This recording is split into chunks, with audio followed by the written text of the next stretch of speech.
Radio Dwarka परिवार के सभी सदस्यों को मेरा नमस्कार। कई बार जैसा दिखता है वैसा होता नहीं है और जैसा होता है वैसा दिखता नहीं है। यही जो है भ्रम होता है।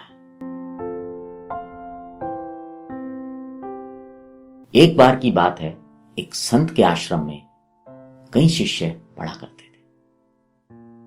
उन्हीं में से एक दिन एक शिष्य ने संत से एक सवाल पूछा कि महाराज, जो शिक्षा है उसका निचोड़ क्या है।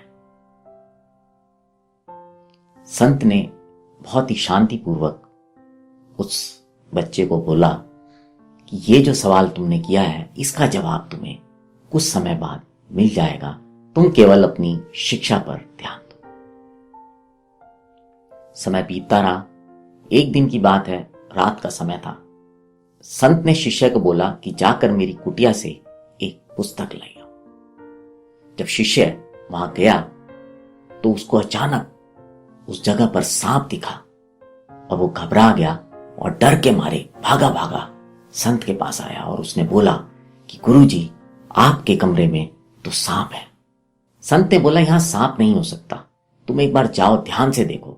लेकिन वो शिष्य बहुत घबराया हुआ था, इसलिए संत ने उसको एक लाठी दी और बोला, इस लाठी को लेके जाओ और जब तुम इसको बजाओगे तो अगर सांप होगा तो भाग जाएगा। वो शिष्य हौसला करके फिर दोबारा से कुटिया में गया और जब उसने ठक ठक करके लाठी बजाई, बावजूद इसके भी सांप वहां से नहीं हिला। शिष्य वापस घबराकर अपने गुरुजी के पास आया और बोला कि गुरुजी, वो सांप तो वहां से हिल ही नहीं रहा। इस बार उन संत महोदय ने उसको एक दीपक दिया और बोला कि जाओ, इस दीपक को लेके जाओ, दीपक की रोशनी को देखकर सांप भाग जाएगा। वो शिष्य हिम्मत करके उस दीपक को लेकर संत की कुटिया में गया और जब उसने वहां जाकर ध्यान से देखा तो उसको दीपक की रोशनी में जिसको वो सांप समझ रहा था वो रस्सी दिखाई दी।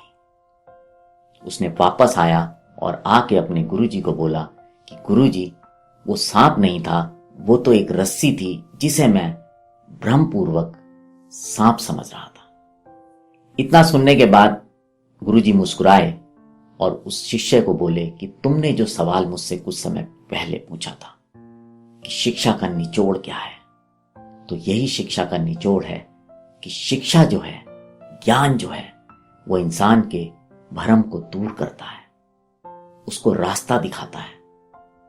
अक्सर जीवन में हम लोग भी ऐसे ही अलग अलग धारणाएं अपने मन में बना लेते हैं और उनमें इतना उलझ जाते हैं कि हम फिर जीवन में आगे बढ़ने के रास्ते ही बंद कर देते हैं। चाहे वो ये जीवन का मार्ग हो या अध्यात्म का मार्ग हो, ज्ञान एक ऐसी चीज है जो आपको हमेशा रास्ता दिखाएगी और आपकी अपनी मंजिल तक पहुंचाएगी। तो ज्ञान को हमेशा पकड़ के रखिए, क्योंकि वही आपको रोशनी में लेके जाएगा।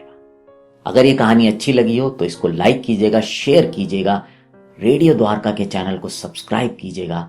अगले हफ्ते फिर मुलाकात होगी, तब तक बने रहें रेडियो द्वारका के साथ।